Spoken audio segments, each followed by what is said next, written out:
Hello, it's Keith here, and today we're going to be doing some more spectrum testing. This is actually going to be the last set of spectrum testing we're going to do, because today we're going to work on the +2 system. We can't use the 48K system because the game does require 128K, so the +2 is going to be the last system we test on. So we're going to have a look at that now. So let's switch over to the overhead camera and have a look at the hardware I'll be using today. Okay, so this is the Spectrum +2 I'm going to be using today. Now, you'll notice this version is grey. For people who aren't familiar with the Spectrum +2, there were two models. There's the grey model that I've got here, and there's the black model. Now, the black +2 is actually the same physical hardware as the +3, just with a cassette deck. So I intentionally bought this +2 model, which is basically the older Spectrum 128. So by having the older 128, the older +2 128 type model, and the +3 disc model, I can test on both hardware boards, because there are some other hardware differences inside with regards to the memory mapping. So as I say, this grey +2 is the more useful one if you're looking to test on a +3 and on the old 128K Spectrums. I don't actually own a genuine 128K Spectrum, so this is the closest I've got. Now, I've got another RGB plug here. Now, you should note that the RGB out on the +2 is completely different to the +3, so it's a completely different cable there. The +2 does actually have composite out. I'm not using it today because this +2 actually has some electrical fault in it with regards to the display. The analog TV aerial out is very, very poor. The composite out is equally poor, but the RGB out is very good. So the RGB out is what I'm using today. Now, beyond that, to actually play the game, because the game can't run from cassette really, so to play the game I'm using this Div MMC Enjoy. It's got a Kempson port. The game does support Kempson. I have tested it. Now, the only thing is it only supports a single fire button, so while I can play, I was trying to play it with the joystick and 2 fire keys, which works fine, but this joystick's quite stiff, so it's a little bit uncomfortable, so I'm not actually going to do that when I'm playing today. Now, one slight odd problem I've been having today, I've been having a lot of crashes, and when it's been crashing, the Div MMC has actually been losing track of its own SD card, and even after its own reset, it's not been able to detect its SD card. And I've actually now set this in what I believe is the configuration for the the black +3. According to the website, this is the wrong configuration for the grey +3, but since I've changed the configuration, it's been working fine, whereas before it was even crashing on the games that were supplied with the cartridge. So it seems very unlikely that those crashes were being caused by my game. I've thoroughly cleaned the connector with all kinds of nasty chemicals. So, as I say, it seems to me that these dip switches need to be set to the black +3 configuration, even though this is supposed to be a grey +2. Now, I only found this out today, so I haven't had time to look inside or anything. I can't rule out that it's had, maybe it's a black +3 motherboard in a grey model. It seems unlikely, but I can't rule that out.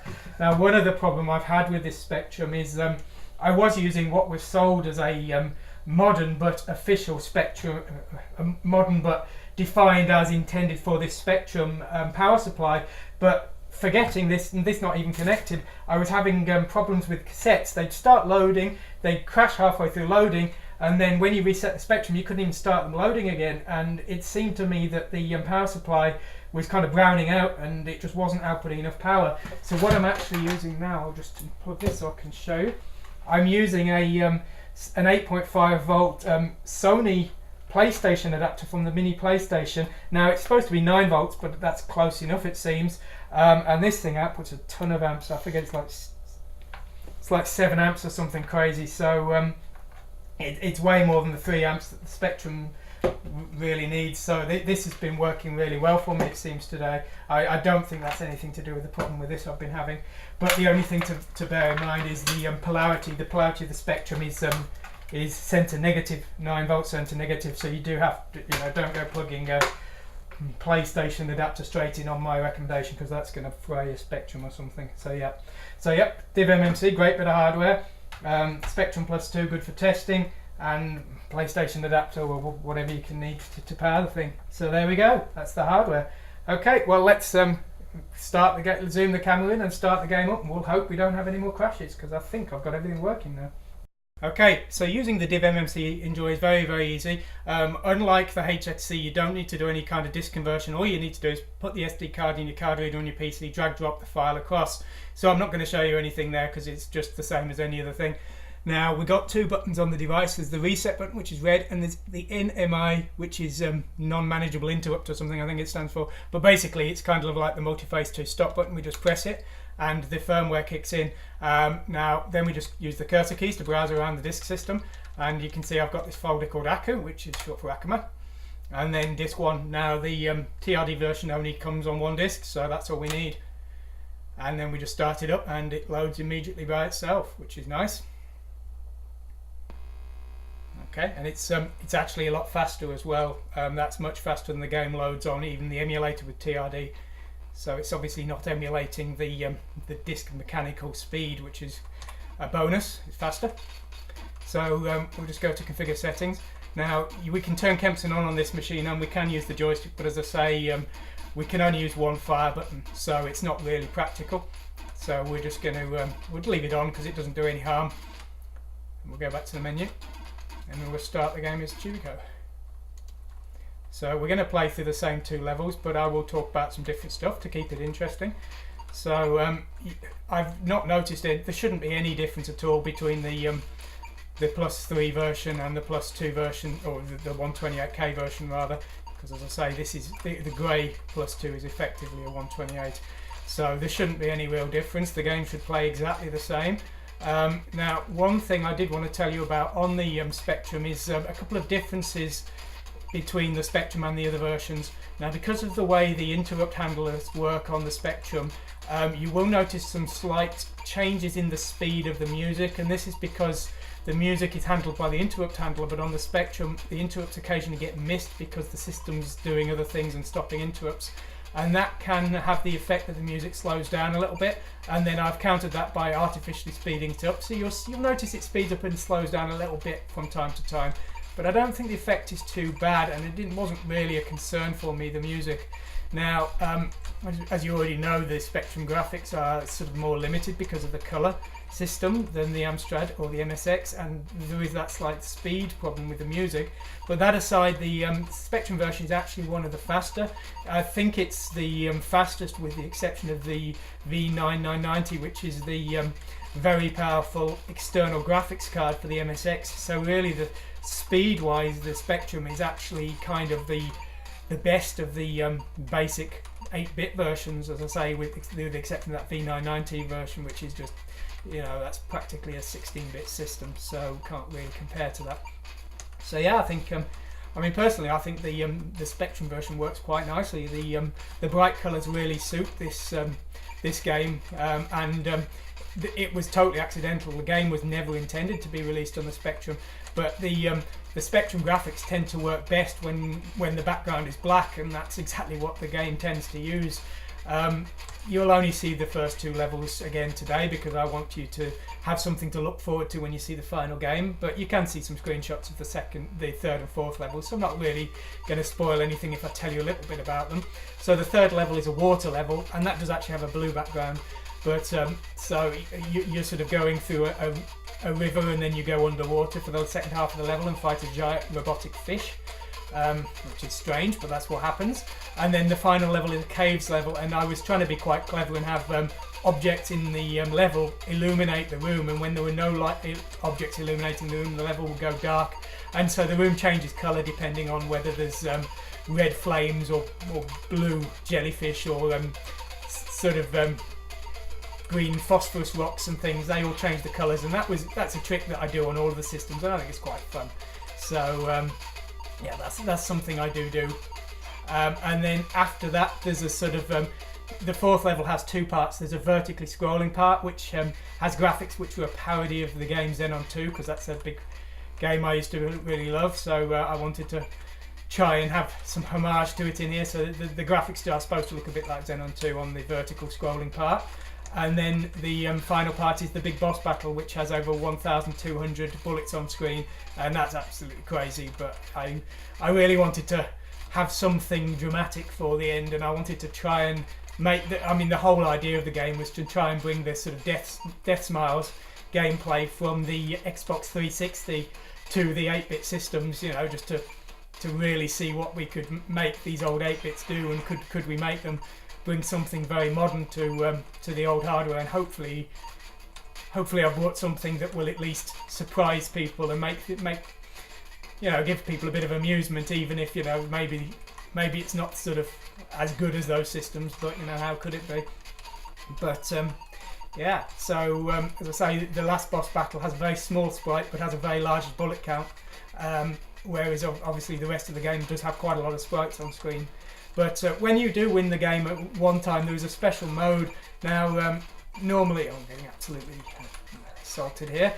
Normally in the game you can only fire left and right, as you can see, but when you win the game once, there is an alternate mode that is unlocked.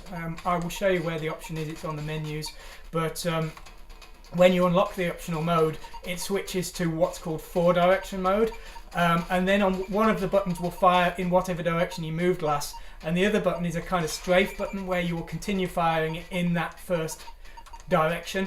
So you can fire in all 4 directions, that's up, down, left and right, and so it just gives the game a bit of a quirky alternate play mode for a bit of replay value. The mode was used more substantially in Chibi Akumas episode 2, but it's been sort of brought back, it's been backported to this upgraded Chibi Akumas episode 1, and as I say, it just gives a bit of fun for a second play and a chance to experience that alternate fire mode. So I think a bit of fun there. So I don't know if you've noticed, but the Zombie Chew character, the tail actually spells WTF, which I'm sure everyone knows.